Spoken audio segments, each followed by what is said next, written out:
Michael was born, as they say in such cases, with a silver spoon in his mouth.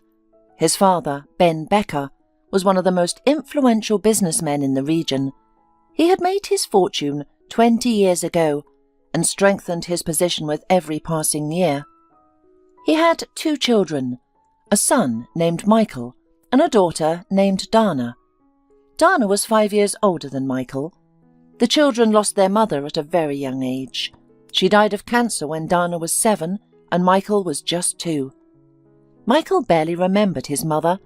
He had only vague memories of someone gorgeous reading him bedtime stories. He couldn't recall her face or voice, no matter how hard he tried. Their father was a man of strict principles and rules. In front of his children, he always behaved impeccably, serving as a living example in all things. Of course, he loved his son and daughter deeply, and they knew and felt his love. However, they never saw the ordinary weaknesses and emotions that other people displayed. Only once in his life did Michael see his father's armour crack slightly, revealing a man with feelings and worries. He was sitting in his office, holding a photograph and murmuring, as if in conversation with someone. 8-year-old Michael, struck by this unusual sight, froze in the doorway and closed his eyes in surprise. When he opened them, his father was once again the familiar, stern, restrained, and just man. After graduating from the best university in the country, Dana became an excellent lawyer, while Michael earned a degree in economics. By the age of 30, Michael was an outstanding specialist in his field, his father's right-hand man in managing a vast holding company and the recognized heir to the family business. Michael disliked appearing at the company's central office. He was irritated by the fawning looks, smiles, and attempts to form special friendships. However, one day he had to visit his father. As he walked down the long corridor, greeting familiar faces and shaking hands, he indifferently glanced at the surroundings and objects. Suddenly, something new and unusual caught his eye. He stopped abruptly and took a few steps back. There it was. The door to one of the offices was open. On the windowsill of a half-open window stood a woman, slender and petite. The day was very sunny, and the streams of light bathed her figure in a golden glow. Around her head shimmered a halo. Fearing for his sanity, Michael shook his head and looked again. After a few seconds, he realized that it was her reddish hair, illuminated by the sun, creating this unusual effect. The woman fearlessly washed the window on the 4th floor of the office building. Michael, who had been afraid of heights since childhood, felt a twinge of fear. He waited until the woman nimbly jumped down from the windowsill before entering the office and clearing his throat. She turned to him sharply and looked him straight in the eye. She was a young girl, perhaps 25 or slightly younger. The girl had a round face with a playful upturned nose and a small mouth with upturned corners in a slight smile. Light freckles were scattered around her nose, as if a few golden specks had settled on her face. Her large eyes were a dark hazel colour. Her hair was not just reddish, but a noble dark bronze hue, slightly curly, with small amusing tufts escaping from 2 short braids on the sides of her head. She was of average height, reaching Michael's shoulder, with a slender and delicate build, yet she exuded strength and energy. Her small but strong hands confidently held the window cleaner, and it was clear that she needed no help. Michael smiled as he looked at her, simply enjoying the sight. The pause grew longer, and he knew he had to say something. "You shouldn't do that," he blurted out. "It's dangerous. You might fall out the window. Let me help you." Feeling foolish, Michael turned and hurried out of the office. For the rest of the day, Michael couldn't get the image of the girl with the window cleaner out of his mind. He kept remembering her charming face in every detail, even the small, thin, barely noticeable scar on her chin. That evening, he played tennis until he was exhausted, and then read a contract carefully, hoping to present it to his father the next day. Finally, utterly exhausted, he took a shower and went to bed. Yet the last thing he saw before drifting off to sleep was the small, upturned face with red braids on either side. The following days were filled with tasks, problems, worries and travels that swept Michael into their whirlwind. Over the weekend, his family celebrated his father's anniversary, and, naturally, Michael, along with his sister, was an essential participant in all the official and unofficial events. But no matter what he did or where he was, the vision of the girl from the office window kept flashing through his mind like a golden spark. The next week, to everyone's surprise, especially his own, Michael found himself at the company's main office. He wandered through all the rooms, peeked into the conference hall, and even the cafeteria, realizing he was searching for the red-haired cleaner. But he couldn't find her anywhere, and this made him sad. "Listen, Fred," Michael said to one of the office managers, "I need to find out about someone. A cleaner works here in our office. I want to know who she is. Red-haired with braids." He wanted to add that she was cute, so even Fred would immediately understand who he was talking about, but he restrained himself. Oh, Fred was clearly confused and didn't know how to explain Michael's interest in some cleaner, but wisely decided it was none of his business. "Yes, there is someone like that. She usually comes in the evenings. I think her name is Joan or Jenny, I'm not sure. But if you need, give me 5 minutes and I'll find out everything." Seeing Fred's curiosity, which he couldn't hide no matter how hard he tried, Michael suddenly thought, "What am I doing? Why am I getting involved where I shouldn't? Nothing can connect me with this girl. I need to stop and get myself together." Suppressing his feelings, he looked at Fred coldly, politely but authoritatively, as only their family could. "No, thank you. Please excuse the trouble. I don't need anything." A month passed. That day, an important event was taking place in the office, a board of directors meeting. Managers from various branches and departments had gathered to report on their work and receive new strategic directives from the company's leadership. Everyone was upbeat, excited, and, as usual at such events, a little anxious. This state is often masked by feigned cheerfulness and enthusiasm. One such enthusiast greeted Michael right at the office entrance. It was the head of one of the company's out-of-town branches. Michael had no respect for this unpleasant, overweight, and somewhat foolish sycophant. He knew his father kept him in that position solely because of his extensive connections in the city where the branch was located. Michael shook the sweaty hand, feeling as if his own hand had sunk into dough. He barely resisted the urge to wipe his hand immediately with a handkerchief. Panting heavily, Shepherd leaned in confidently so everyone could see and appreciate his closeness to the boss's son. "Well, Michael, we'll get our marching orders from the bosses, and then it's off to the restaurant, right?" He laughed again, his whole body shaking, and winked at Michael. Some people really need to stop eating out so much, people thought, but said nothing aloud. He simply shrugged and stepped away from Shepherd, especially since the office manager, Mary, was rushing towards him with a huge stack of papers. "Mr. Becker, here, you need to review these urgently," she said. Michael turned around, and what happened next seemed to unfold in slow motion. Shepherd's massive figure suddenly swayed, he flailed his arms, spun around, and then collapsed face first onto the floor with a thunderous crash.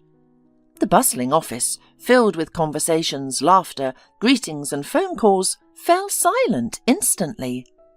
After a few seconds, everyone rushed to the fallen man and gathered around him, but no one dared to touch him. "We should probably call an ambulance," someone said. "Yes, of course, immediately, urgently," several people chimed in. People started shouting over each other, fumbling with their phones and asking questions. "Please, let me through. Allow me to pass." A voice suddenly called out from behind the crowd gathered around the fallen Mr. Shepherd. With evident difficulty, a girl with red braids pushed her way between the bewildered security guards and rushed to the man lying on the floor. Kneeling down, she quickly grasped his wrist and placed her fingers of her other hand on his neck. Then, touching his lips with her palm, she looked up at the crowd with her large eyes. "He's not breathing and there's no pulse. Help me turn him onto his back," she said. Straining with all her might, she tried to turn the massive man, who seemed 3 times her size. No one moved, as if paralyzed. Only the frightened whimpering of some of the women could be heard. Finally, Michael snapped out of his stupor and rushed to the girl's side. Kneeling painfully beside her, he helped turn the incredibly heavy body onto its back. With quick and precise movements, she loosened Shepherd's tie, unbuttoned his shirt, and began performing CPR. Michael remained on his knees in an uncomfortable position, but he paid no attention to the discomfort. Entranced, he watched the girl. Her slender hands almost disappeared into the folds of fat on Shepherd's chest. He saw the vein pulsing on her temple from the strain, her hands trembling with effort, and the struggle in her breath as she tried to force air into the man's lungs. She was clearly exhausted, but desperately fought to save his life. Suddenly, Shepherd's eyelids fluttered. His body shuddered, and he took a gasping breath. The girl looked at him with relief and exhaustion. "Thank God," she whispered, feeling for his pulse. Satisfied with the steady beat, she nodded. "What can I do?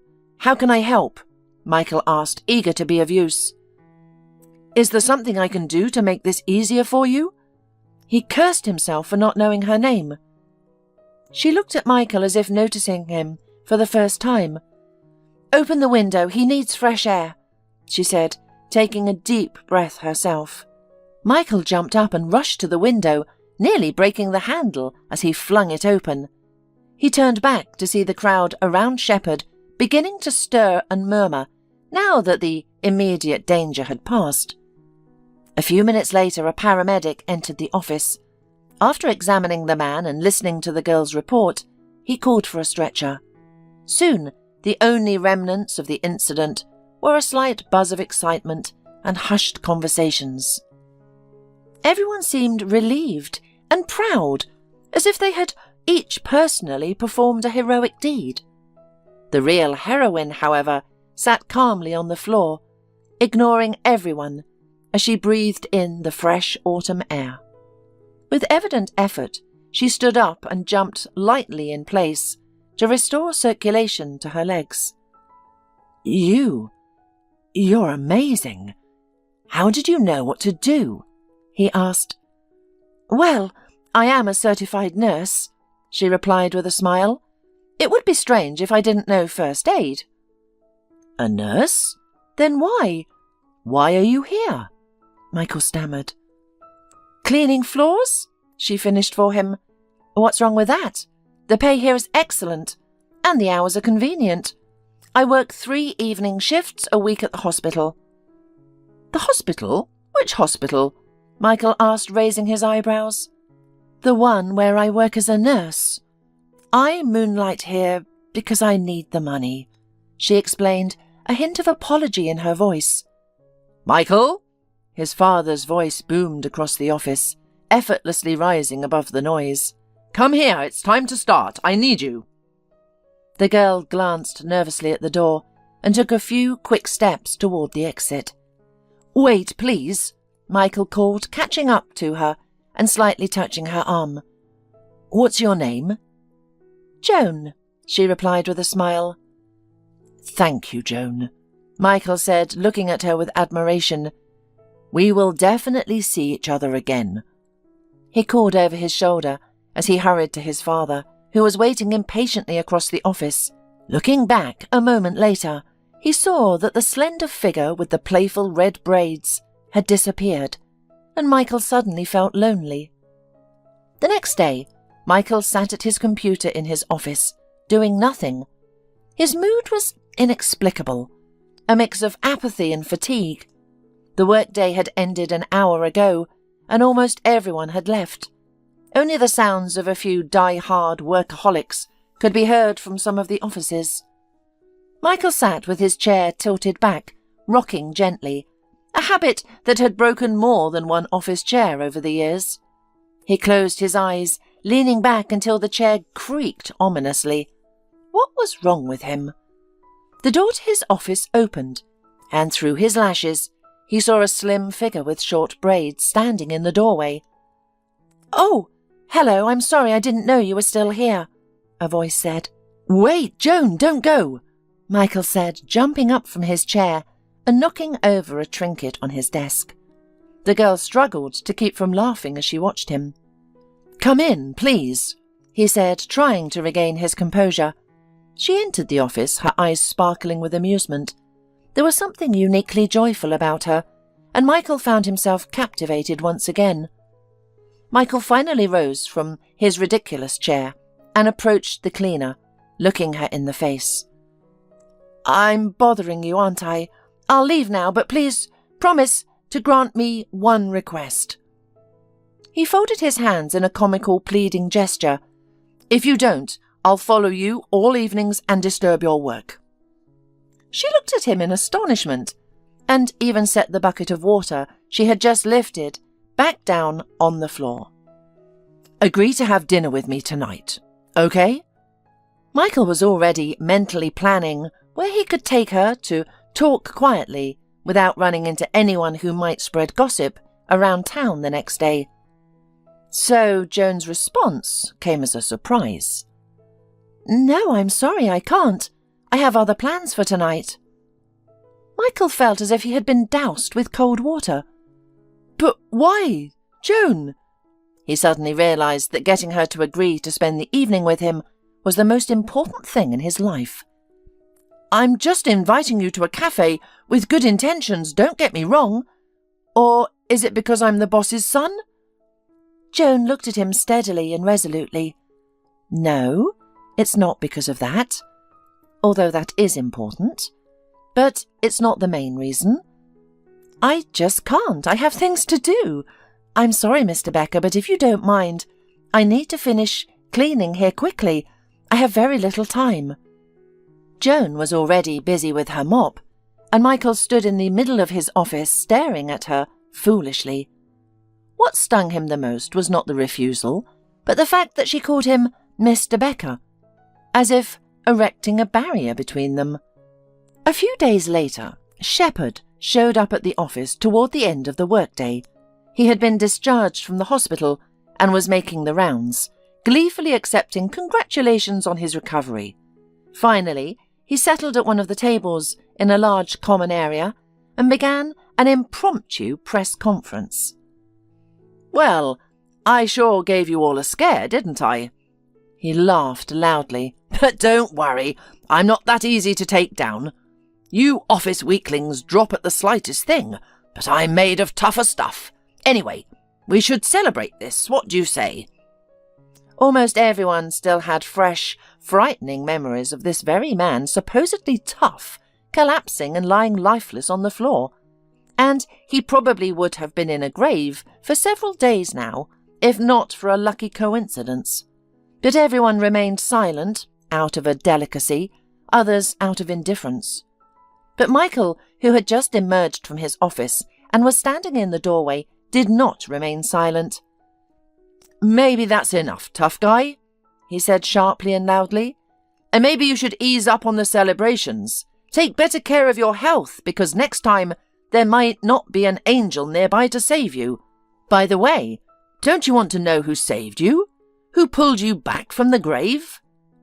Just then Joan entered the room with a bucket and mop. Not expecting to see so many people in the office at that hour, she looked at her watch confused and turned to leave. "Just in time. Joan, please, don't go," Michael said, approaching the girl and standing beside her. "Here she is, your saviour.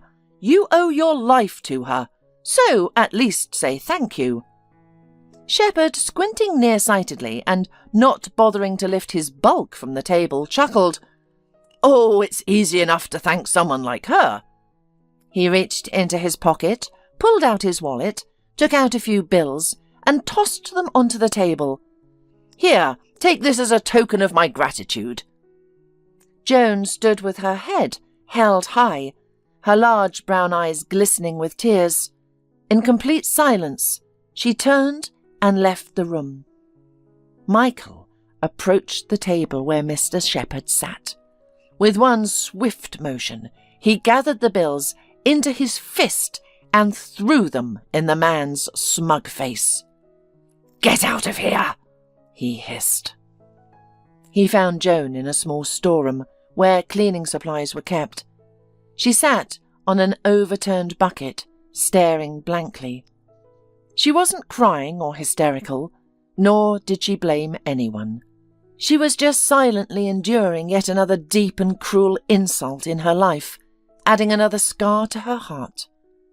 Michael had intended to launch into a speech about how wrong and undignified some people's behaviour was, how foolish it was to pay them any attention, and so on.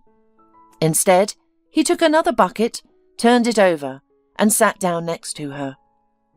"He's an idiot," he said softly, gently taking Joan's hand in his. She turned her head and looked at him with a slight smile.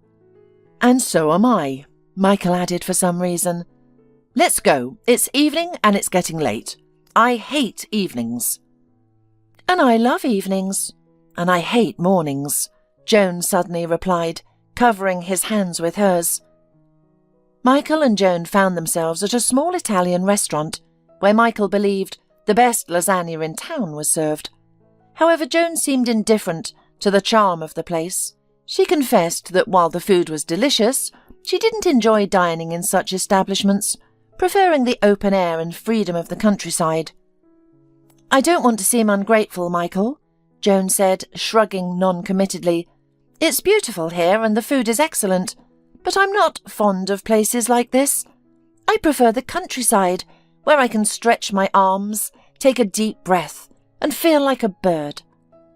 Suddenly inspired, Joan suggested, "Would you like to see my favourite spot in the city?" Her eyes sparkled with excitement, a sight Michael had never witnessed in their brief acquaintance. "Let's go there now, it's not far," she urged. The city, perched on the high bank of a mighty river, boasted several bridges. The oldest among them had long been closed for repairs, though no works had yet begun. For years, the approaches to the bridge had been dug up and littered with construction debris, overgrown with weeds and shrubs.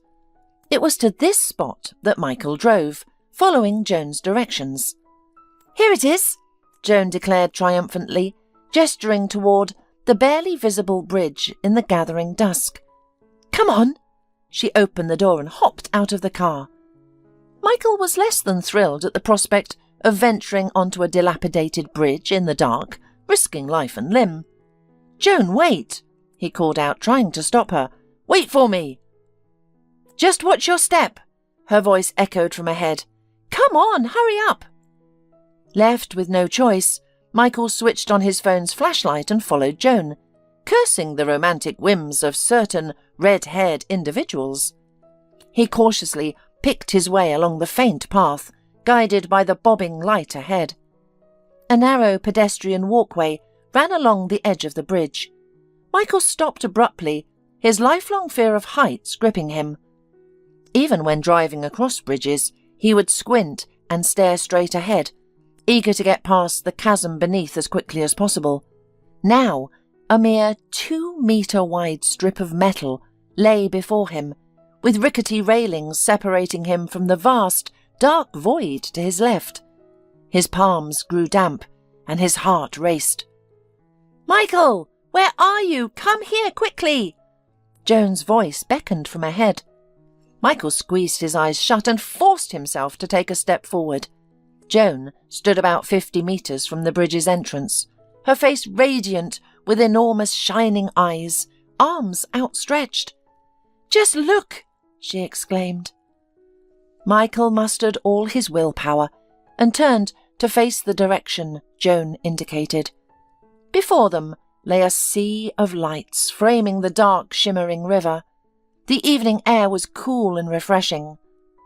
Michael, a long-time city dweller, accustomed to the hustle and bustle of urban life, had long forgotten the simple pleasure of gazing at the stars. Life's hectic pace left little time for such moments, but tonight the sight was breathtaking. Against the backdrop of twinkling lights reflected in the river, Joan's slender figure stood out, her auburn hair dancing in the breeze. At that moment, Michael realized that for this girl, he would conquer any height. After their adventure on the bridge, he drove Joan to her small apartment on the city's outskirts. Though he longed to embrace her, he merely shook her hand awkwardly. Back home, Michael tossed and turned all night, berating himself for his foolish sentimentality. By morning he understood that his feelings for Joan were genuine. Joan hailed from a small village about 100 kilometres from the city.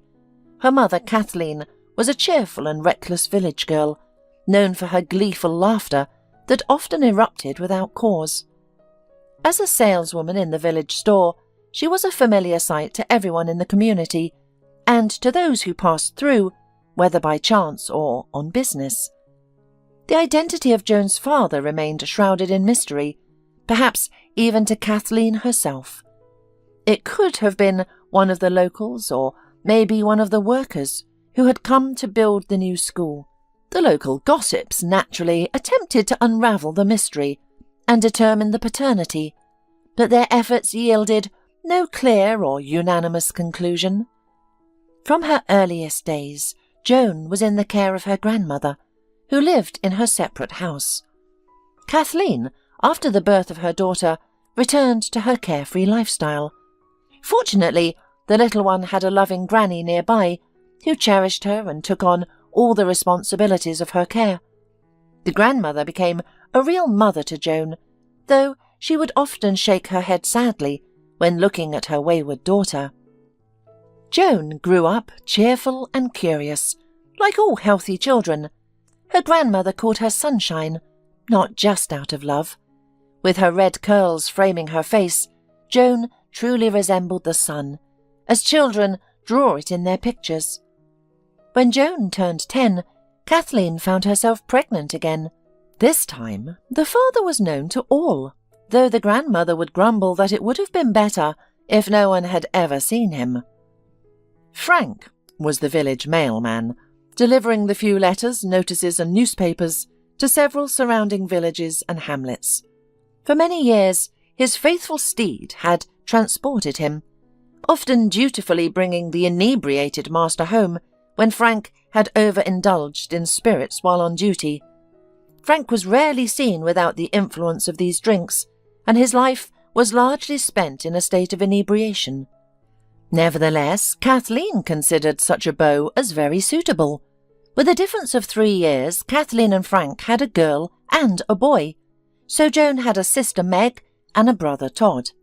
By this time, the grandmother could no longer keep up with the children as vigorously as she had when Joan was born. Joan naturally stepped into the role of primary caregiver for her younger siblings. They followed Joan everywhere, waiting for her after school and clinging to the fence until she returned. When asked whom they loved most in the world, they would chorus, "Joan!" Then one day, the grandmother suddenly seated her eldest granddaughter beside her and said seriously, "Sweetheart, you need to leave here to make something of your life. I see you're thinking of staying because of the children. Well, I won't have it.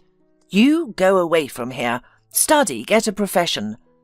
You'll see a different life, and then you'll decide what to do next. Don't worry about the little ones. I'll take care of them. I'm still strong and thank God in my right mind. We'll manage." "But Grandma," Joan tried to object. "There's no but," the old woman insisted. She knew how to be very persuasive when necessary. "I won't let you waste your life here. I won't let you drown in laundry and chores. That's all." She tapped her palm on the table for emphasis. Joan argued with her grandmother for a long time, but inside she trembled with joy. The thought of leaving for the city, seeing a different world, meeting new people and starting a new life was exhilarating. She couldn't believe it was happening. With a happy sigh, she hugged the old woman. "Grandma, I'll go to nursing school and work and help you and come back often," she promised. The grandmother stroked her, Sunshine's head, remembering something excellent and kind from her long, hard life. Joan went to the city and, as planned, enrolled in medical school. After 3 years, she began working at the city hospital, despite her lack of real experience. The pay was much higher than in the village, and she sent half of her earnings to her grandmother. But soon, tragedy struck. Kathleen and Frank, either celebrating some event or simply indulging without reason, had consumed too much alcohol. When their house caught fire in the middle of the night, neither of them stirred. Neighbours, awakened by the glow of the flames, rushed over, but by then the house was already engulfed. Despite valiant efforts by both the villagers and the fire department, the blaze could not be extinguished. Fortunately, the children had been spending the night at their grandmother's house and were spared from the tragedy. News of the fire and her mother's death left Joan devastated. However, she couldn't afford to wallow in despair for long. Now her grandmother and the children had no one but her to rely on. They needed financial support, and Joan found a part-time job as a cleaner in a large, successful company's office. The pay was good, allowing her to clothe the children for winter and maintain a modest city life. The flexible schedule also permitted her to take night shifts at the hospital. On the surface, life seemed to stabilize, but Joan had lost her inner peace.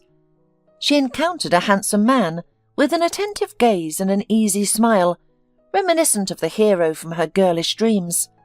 Their first meeting was accidental, and she regretted that he saw her with a window washer in hand, dishevelled in old jeans. She wished she looked more presentable, thinking he might notice her then.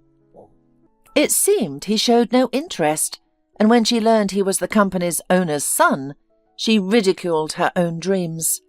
"Cinderella," she thought, "and a prince? What a fool you are, Joan."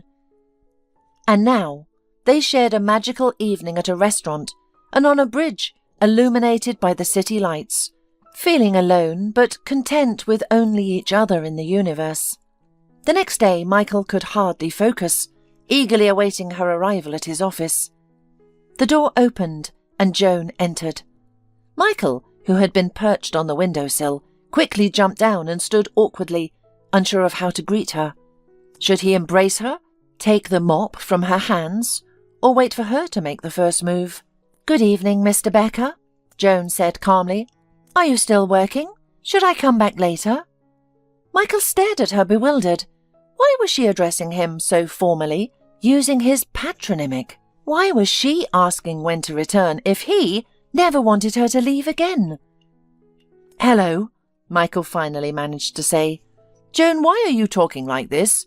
Didn't we agree to use our names yesterday? I've been waiting for you. There's something I want to tell you." Joan paused for a moment before responding. "Mr. Becker, I am truly grateful for last night." "Truly? But I must ask you, please, let's not talk about it anymore. Let's not do anything like that again." "Why not?" Michael asked, confused. Joan looked at him steadily. "Because nothing good will come of it. I know my place and I remember who you are." "To hell with all that!" Michael exclaimed. "Your place? What are you talking about? I love you." Joan stood still as if frozen. Then her eyes met his. No words were needed. Everything was clear. 2 months into their relationship, Michael suddenly asked, "Joan, will you marry me?" No, of course not, Joan replied seriously without hesitation. Why not? Michael asked, astonished. Because it cannot be, Michael. If you marry me, you will lose your family, and I don't want that. I love you too much for that. And you don't want that either. Let's not talk about this any more. No, we won't stop talking about it, Michael insisted. Joan looked at him with a slightly mocking smile. All right, then I'll tell you the truth. I don't want to marry you. Michael was taken aback. I don't understand. Is this another one of your puzzles? Joan grew thoughtful. Michael, I've had little in this life except for losses, and you know what I've realized? There is no yesterday or tomorrow, only today. I am here now, and you are with me. I don't need anything else. Michael and Joan found happiness in their present moments together. Their joy was quiet and cosy, a secret they kept to themselves, fearing that others might envy or disrupt it. Michael cherished the evenings when Joan awaited him, and Joan loved the mornings when she could watch Michael enjoy the breakfast she prepared. One Sunday, they ventured to a new shopping centre. Joan adored large supermarkets, delighting in the endless aisles and escalators. Don't make fun of me, Joan mumbled, hiding her eyes. I'm from the middle of nowhere. It's better now, but before, the store only had 10 cans of food and paper napkins. Michael, like many men, disliked shopping, but with Joan by his side, even this seemingly pointless activity became enjoyable. Joan was fiercely independent, especially when it came to money. She refused to accept any from Michael, and when he once tried to leave her some without her knowledge, she gave him a stern warning. If you try that again, I'll stop talking to you, she said, her eyes leaving no room for doubt. But why? Michael asked, genuinely puzzled. Because, she replied firmly, her answer final. Despite her stance, Joan didn't make things awkward for Michael. She allowed him to pay for himself during their occasional outings to restaurants, movies, or nature walks. After finishing their shopping, they wheeled the cart to the underground parking lot, where Michael's car was parked. As he unloaded the groceries, one of the paper bags tore, sending a flat jar tumbling out. At that moment, Michael, a 30-year-old businessman with 2 advanced degrees, felt an irresistible, boyish urge to kick the jar. He gently nudged it toward Joan, and she responded instantly. Like children, they chased the jar across the parking lot, laughing and playfully shoving each other. Finally, Joan sent the jar under a car and turned to Michael, her face flushed with joy. Michael wrapped his arms around her, pressing her close. He buried his face in her golden hair, and she sighed contentedly, resting her head against his chest. When Michael finally looked up, he froze. Standing a few cars away was a woman staring at them. It was Dana, his sister. Joan sensed something was wrong and looked up at Michael. He kissed her gently, released her from his embrace, and turned to face Dana. He wasn't going to hide Joan from his family. He wanted to introduce them, but Dana had already disappeared. Michael scanned the parking lot, but Dana was nowhere to be seen. But he knew she wouldn't keep him waiting long. Dana rarely called Michael. Her life was a whirlwind of work, family and social obligations. She ran a successful trading company, had a husband and 2 children, and maintained an active social life. Yet Michael often wondered if she was truly happy. He asked Dana only once, when the family celebrated his graduation from the university. Dana, as always, was confident and composed as she sat next to Michael, her wine glass in hand. After delivering a heartfelt toast to his health, success and happiness, she leaned over to kiss him on the forehead before taking her seat. Dana, are you happy? Michael asked suddenly, catching her off guard. Of course, Dana replied, setting her glass down. What a silly question. Yet as she spoke, Michael noticed her hand resting on her lap, clench into a fist and tremble slightly. He looked up and saw an expression in her eyes that he had never seen before, a mix of longing, loneliness, and boredom that startled him. The moment passed quickly, and Dana regained her usual composure, her ironic smile returning. Michael pondered this incident for a long time. Had he glimpsed the truth in Dana's eyes, or was it merely a fleeting moment of weakness? He couldn't be sure, but one thing became clear to him. He did not want to be happy in the way Dana seemed to be. The next day, Dana called. "Michael, hello," she said warmly. "How are you? Let's meet up and talk. It's been too long since we sat down together."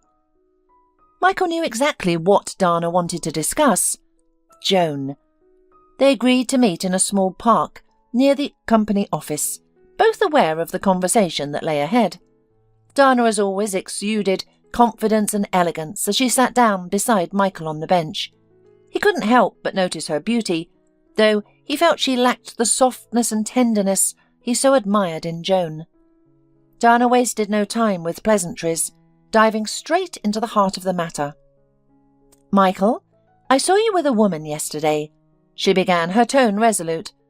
"You're an adult, and you have the right to live your life as you see fit, but don't you think—" "Dana," Michael interrupted, "have you ever done something just because you wanted to? Something you believed was right, regardless of what others thought?" Dana faltered, taken aback by his question. "What does that have to do with anything? We're talking about you, Michael. I know this girl. I've seen her at the office. Girls like her—" "Dana, stop," Michael said, raising his hands. "You don't know Joan. She's not after money or status. She won't even marry me. She just wants to be with me. And that's enough for both of us." Dana scoffed, her voice cold. "Michael, there's no such thing as a person who wants nothing. She's playing you." Michael closed his eyes, weary of the argument. He knew it was pointless to try and convince Dana. "You don't understand, Dana. You can't see happiness because you're not happy yourself." Dana jumped to her feet, standing before her brother, her voice rising in frustration. "She seems to you like a simple, kind creature, a red-haired angel in the flesh. The only thing missing is the wings on her back. Don't be a fool." Dana was nearly shouting, drawing the attentions of passers-by. "I have to give her credit. She's handled you masterfully, no doubt about it. I'm almost envious of her charm and tenacity." Michael, realizing the futility of his efforts, still attempted to reason with his sister. "Dana, you don't know Joan. She doesn't want anything from me. She just wants to be with me. And that's enough for both of us. She doesn't even want to marry me. She says she doesn't need anything." Dana looked at Michael coldly, a sneer playing on her lips. "You know, Michael, when I see someone who claims they need nothing, I understand they need everything." Michael wearily closed his eyes, realizing the futility of arguing with Dana. He loved his sister deeply. However, he understood that someone unhappy could never believe in the happiness of others. He saw once again the longing and boredom in Dana's eyes that he had glimpsed before. "At least think of your father," Dana finally resorted to her heaviest argument. "You'll kill him with this." Michael looked at his sister with interest. "Really? I don't think there are words invented yet that could kill Dad. Enough." He stood up, deciding it was time to end this pointless conversation. "I'll tell Father everything myself. I won't give up Joan, no matter what happens. I must go now, Dana. Say hello to my favourite nephews." Michael wanted to end the heavy and meaningless conversation on a positive note. He tried to kiss Dana on the cheek, but she resolutely turned away, leaving him to awkwardly brush his face against her shoulder before walking away. "Well, it's your life, but don't think we'll sit idly by and watch you ruin it," Dana declared meaningfully, striding away down the park alley. Michael was determined to speak with his father the very next day, as if sensing his intention, Mr. Becker called that evening, asking Michael to be at the office the following morning. The next day, Michael entered his father's expansive office. Despite frequent visits over the years, the sterility of the room always struck him.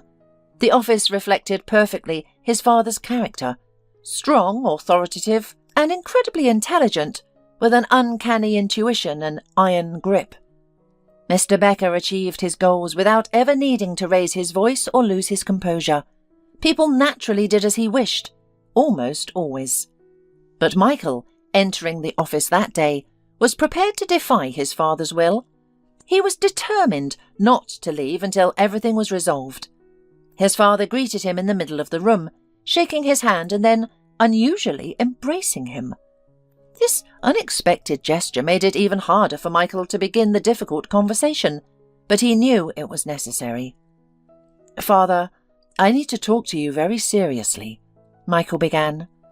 "Wait, son," his father interrupted abruptly. This, too, was unusual. Mr. Becker never interrupted anyone. He always allowed others to finish speaking, often saying, "If you don't listen to someone, you'll never understand them." Caught off guard, Michael fell silent. His father paced to the window and back, then stopped abruptly in front of Michael, who was seated in a chair. His face bore a look of deep concern. God, has Dana already gotten to him? Michael thought anxiously. "We have serious problems," his father said, getting straight to the point as always. "Our production facility has halted operations today." Mr. Becker paused, assuming he had given his son enough information to ponder, and indeed he had. Michael, fully aware of the company's situation, began to think. The faculty his father referred to was essentially a factory that produced rare and highly complex equipment. The contracts for supplying this equipment involved such large sums that their loss would spell not just trouble, but disaster for the firm. "You need to sort this out as quickly as possible," his father said. "I need you now, as my best manager. The shutdown is somehow related to emissions into the environment. No one but you can handle this." His father looked worried and exhausted, a sight Michael hadn't seen in a very long time. "Of course, Dad, I'll do everything. When do I leave?" Michael asked. "The plane departs in 2.5 hours. A car is waiting for you," Mr. Becker replied, extending his hand. The issues Michael needed to address in another city were indeed serious and consumed nearly 2 weeks of his time.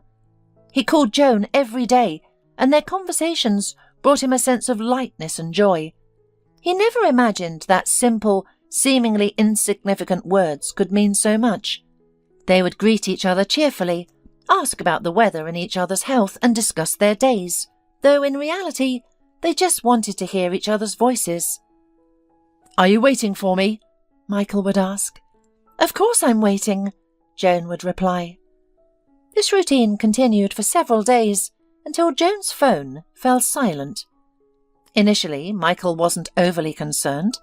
There could be many reasons why she wasn't answering: a broken phone, lost or stolen. However, as the days passed, his worry grew. He couldn't understand or explain the sudden silence. Finally, after resolving the issues with the factory launch, he rushed back home. Throughout the journey, he repeatedly dialed Joan's number, only to hear the mechanical message that the subscriber was unreachable. Upon returning to his city, he immediately went to the small apartment Joan rented.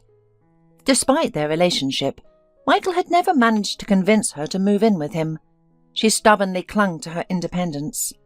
He rang the doorbell and listened. The apartment was completely silent. "Of course." He looked at his watch and slapped his forehead. "She's at work right now." Michael burst into the office like a storm. Responding to joyful greetings, smiles and handshakes, he scanned the room for Joan. Suddenly he noticed a woman with a mop, diligently cleaning under the desks, with an incredibly serious expression. "Who is that?" he asked the office manager. "Mary, who happened to be nearby." "She's been working here for a few days now. Seems all right. Why do you ask?" Mary said, intrigued by Michael's interest in the support staff. Where is the previous cleaner? The one with the reddish hair? Michael asked, his lips barely cooperating. She quitted, was fired. I don't know the details, Mary replied, watching Michael walk away quickly. Michael drove back to the address where Joan lived. He rang the doorbell for a long time, until an elderly woman from the neighbouring apartment came out onto the landing. What's all the noise about? The woman asked sternly and suspiciously. I'm sorry, I'm looking for a young woman who lives here, Michael explained. The woman's expression softened. Oh, she moved out. Shame, she was a good girl. Quiet, tidy, polite. Now, who knows who they'll put in there next. She said her goodbyes and left. Said she was going home. Michael couldn't understand what was happening. Why had Joan disappeared without a trace or any message for him? He sat in his office, head in hands, staring blankly at the desk. Suddenly he straightened up, recalling Dana's parting words. Don't think we'll sit idly by and watch you ruin your life. Minutes later, Michael stormed into his father's office. Finally, Mr. Becker greeted him warmly. You handled that problem brilliantly, son. Well done. He took Michael's hand and embraced him. I thought we might celebrate. It's been a while since... Father, before I left, there was a girl named Joan working here as a cleaner. Michael interrupted him. Now she's gone and I want to know why. His father's face hardened into its usual stern expression. He released Michael's hand and settled into his chair. I thought the matter was resolved and didn't need discussing. The problem exists and we need to talk about it, because it's far more serious than you think, Michael said to his father in the same dry, business-like tone. I never thought we'd be discussing the hiring and firing of cleaners, his father replied ironically, looking at his son. Stop it, father. Don't pretend you don't understand what I'm talking about, Michael retorted, his voice tense. Listen, Michael, Dana told me about this infatuation of yours, but honestly I didn't believe her. It's nonsense. You and some red-haired village girl. Father, I love this red-haired village girl. I was going to tell you before I left, and the fact that you got rid of her behind my back while I was away changes nothing. Listen here, Michael. His father leaned forward, his voice cold and angry. Maybe you don't understand something. Everything you are is because of me. Understand? You are my business venture, into which I've invested years of resources and effort, and I won't let you ruin it.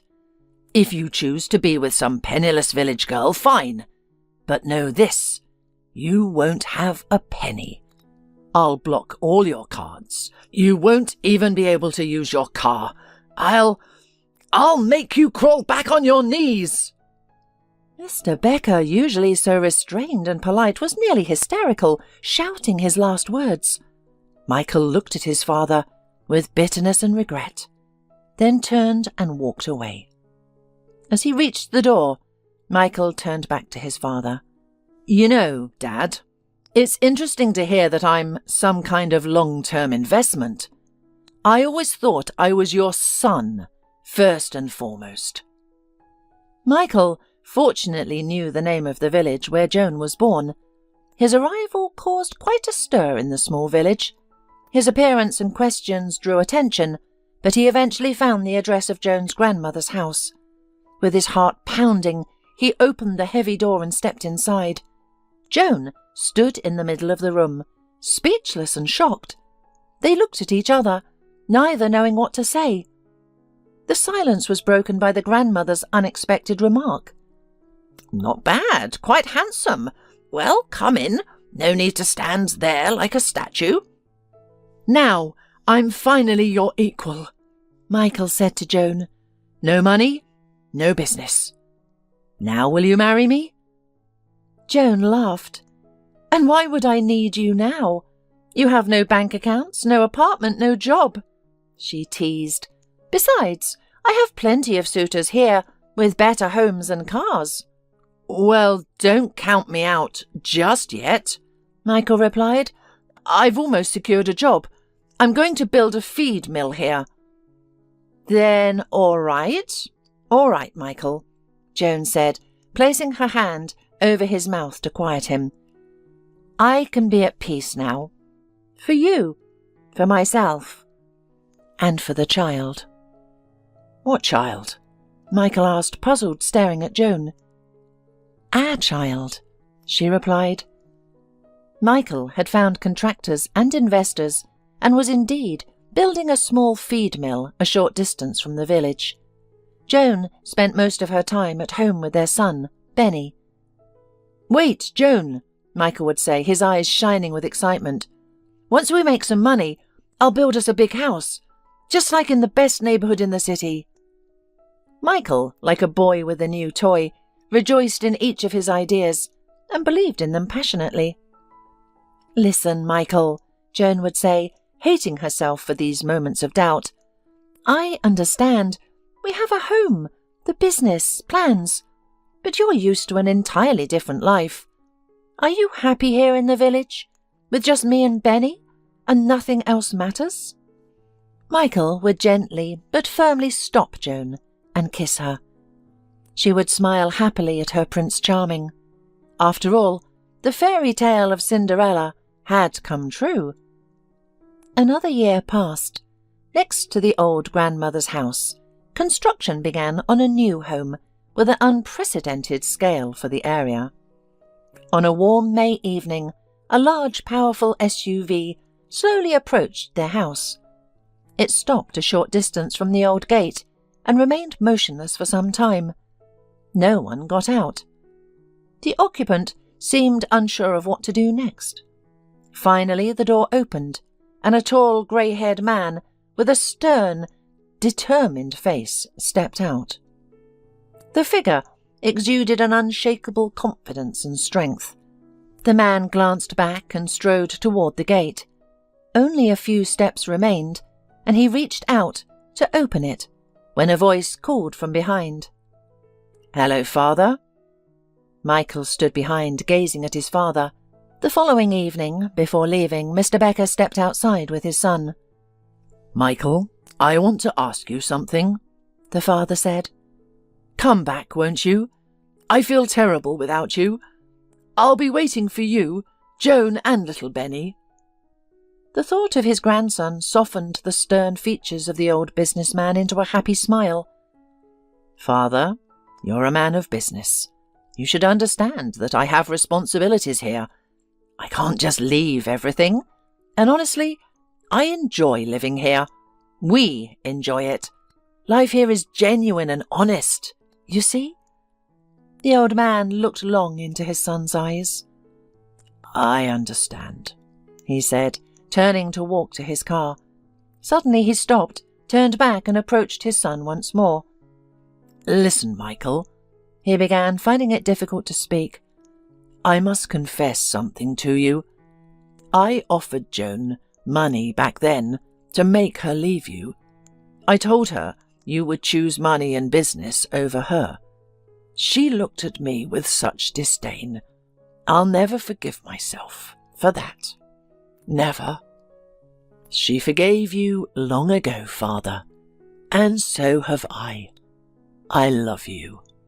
The two men, father and son, stood with their hands clasped tightly together, while, beyond the fence, their little heir laughed joyfully.